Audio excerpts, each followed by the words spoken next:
हऊ तू बारी दुलारी, के कर हऊ तू बारी दुलारी, के कर रखवा फुलवारी, कि राम फुलवारी में आए गए, के कर रखवा फुलवारी, कि राम फुलवारी में आए गए।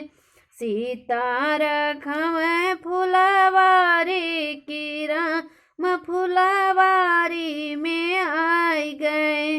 राजा जनक जी का बारी दुलारी, राजा जनक जी का बारी दुलारी, आपन रखम फुलवारी, कि राम फुलवारी में आए गए।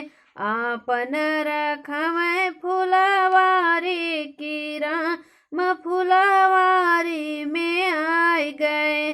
सीता रखम फुलवारी, कि राम फुलवारी में आए गए।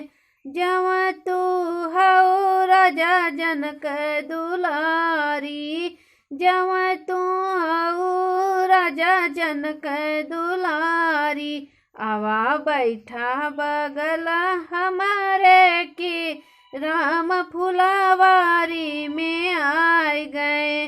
आवा बैठा बगले हमारे, कि राम फुलवारी में आए गए।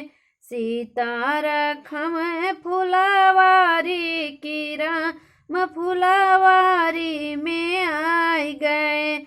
जब तक राजा तिलक नहीं होई जइया, जब तक ले राजा तिलक होई नहीं जइया, बैठ बना तो हरे बगले, कि राम फुलवारी में आए गए। बैठ बना तो हरे बगले, कि राम फुलवारी में आए गए।